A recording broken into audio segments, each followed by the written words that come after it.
भी पूजा की उसमें से, ठीक है।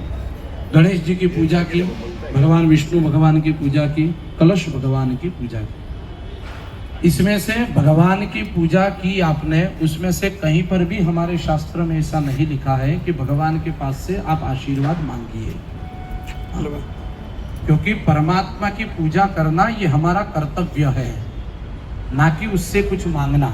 ऑलरेडी उसने बहुत सारा दे दिया है, तो बहुत सारा दिया है, उसके लिए आपका बहुत बहुत आभार, धन्यवाद। इसलिए पूजा होती है, उससे मांगने की तो जरूरत ही नहीं है। जो ऑक्सीजन आप यहाँ बैठकर ले रहे हो, वही ऑक्सीजन लीलावती नाम की हॉस्पिटल में लोगे तो कितना पैसा होगा? तो हाँ, वहां अगर 7 दिन रुकोगे ना, तो बेटा कितना भी बड़ा होगा, कितना भी अच्छा होगा, तो कहेगा अब निकाल दो आप, अब मैं पूरा हो गया। तो वो कितना फ्री में दे रहा है, यानी ऑलरेडी बहुत सारा दिया है, समझ रहे हो। आज हमें इतना अच्छा फ्लैट दे दिया है, इतने अच्छे कपड़े पहन रहे हैं। कई बार ऐसा होता है कि परमात्मा ने कुछ नहीं दिया, ऐसा होता है, ठीक है। आपको एक सवाल पूछता हूँ, क्या आपके पास 10 दिन तक खा सको उतने गेहूं, चावल और दाल घर में है कि नहीं है? 10 दिन तक पहन सको उतने कपड़े हैं कि नहीं है? अगर 10 दिन तक हमें पैसे रोज के 1000 रुपया खर्च करना समझ लो, तो आप कर सकते हो? वैसी हालत है कि नहीं है? हैं?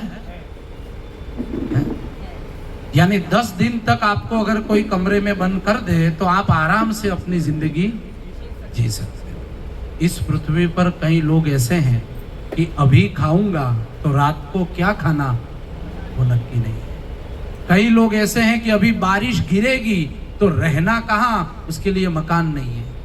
कई लोग ऐसे हैं कि आज जो कपड़े पहने हैं उसको ही रात को धोकर सुखोकर कल वापिस वही पहनना है।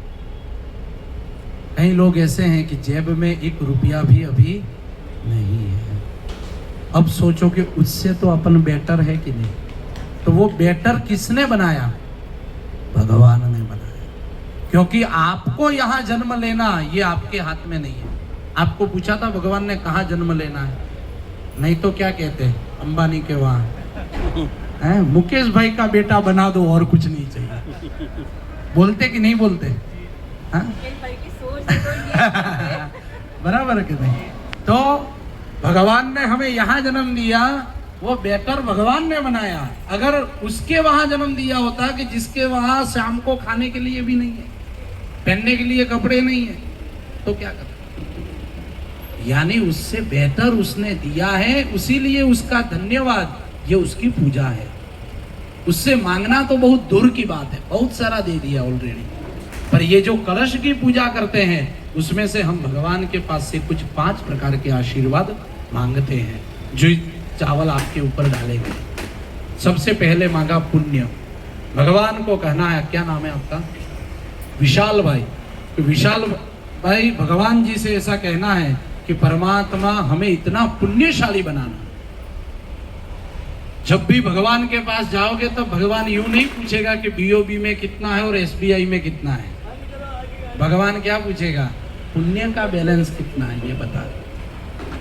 तो आज जो कथा में बैठे हो ना, तो भगवान ने आज का दिन आपका पुण्य के नाम पे लिख दिया है कि ये पुण्य विशाल भाई के नाम पर है। सोसाइटी में कितने लोग रहते हैं, क्यों? आपको ही बिठाया। याद रखना, भगवान जब ऐसे हाथ पकड़कर बिठा सकते हैं तब ही आप बैठ सकते हो, बाकी तो नहीं बैठ सकते हो। अगर बैठना भी निश्चित होगा, फिर भी सुबह में 9 बजते ही कॉल कर कर कहना पड़ेगा कि आज मैं नहीं बैठ सकता, आई एम सॉरी। बात खत्म। यानी भगवान ने बिठाया। आज का दिन पुण्यशाली है आपके लिए। दूसरा आशीर्वाद कल्याण मांगा। परमात्मा मेरा, मेरे परिवारजनों का और इन सोसाइटी के सभी लोगों का कल्याण करना। देखो भैया, केवल अपने ही सनातन धर्म के ही पुस्तक में एक श्लोक लिखा गया है कि सर्वे भवन्तु सुखिनः, सर्वे सन्तु निरामया, सर्वे भद्राणि पश्यन्तु मा कश्चित् दुःखमाप्नुयात्। बाकी बाइबल उठाकर देख लो, कुरान उठाकर देख लो, सब में यूं लिखा होगा कि हमारे भगवान को जो मानेगा उसका कल्याण करना, हमारे धर्म को मानेगा उसका कल्याण करना। पर सनातन वैदिक धर्म ही ऐसा है जो कहेगा कि हमारे भगवान को माने चाहे न माने, भगवान आप सबका कल्याण करना। सर्वे भवन्तु सुखिनः, सर्वे सन्तु निरामया। यानी भगवान को कहा कि मेरे पूरे सोसाइटी वाले का ही नहीं, सभी का कल्याण करना। फिर कहा वृद्धि, हम सभी प्रगतिशील रहे। और फिर चौथा आशीर्वाद मांगा, हमारा जो शरीर है वह स्वस्थ रहे। हेल्थ इज वेल्थ, हमारा शरीर स्वस्थ होना चाहिए।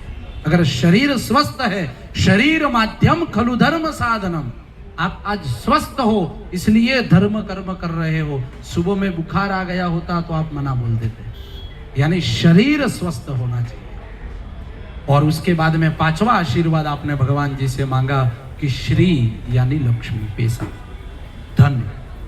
पर वो संपत्ति कैसी देना जो आपके कार्यों में यूज हो सके। हाँ, ठीक है। अपने लिए तो सब जीते हैं, औरों के लिए जिए उसको ही हीरो कहा जाता है। बाकी पैसा आज है और कल नहीं है, ठीक है। इस लक्ष्मी क्या है? लक्ष्मी कौन है? लक्ष्मी कौन है? हाँ, अब अगर उस लक्ष्मी के मालिक कौन रहा? अब विष्णु रहे। अगर आप बन गए मालिक तो लक्ष्मी वहां से निकल जाएगी। कई लोग ऐसे हैं जो लक्ष्मी के मालिक बनकर बैठे रहते हैं, और हमारे गुरुदेव तो कहते हैं मालिक नहीं चौकीदार ही है। अगर लक्ष्मी को आप नहीं धर्म कार्य में लगा सकते हो और केवल तिजोरी में पड़ी और बीओबी में और एसबीआई में पड़ी है, तो आप उसके चौकीदार हो, मालिक नहीं। मालिक होंगे तो खर्च कर सकोगे, नहीं तो जमाई करोगे। समझ रहे हो बात को? यानी मालिक भी कौन है? भगवान विष्णु है। हमें उसकी ही लक्ष्मी उसको देनी है। और मैं तो मेरे यजमानों को कहता हूं कि अगर 100 रुपया चाहिए तो 10 रुपया चढ़ाओ। भगवान का नियम है 10 गुना कर कर देना। आप एक गेहूं का दाना पृथ्वी पर डालोगे तो उसके अंदर कितने दाने होते हैं? अनेक होते हैं। एक केरी का जो बीज होता है उसको क्या बोलते हैं आपकी भाषा में? गुठली। उसको डालोगे तो आम के ऊपर कितनी सारी केरियां होती है? बहुत सारी होती है। भगवान का नियम है 10 रुपया चढ़ाओगे तो 100 मिलेगा।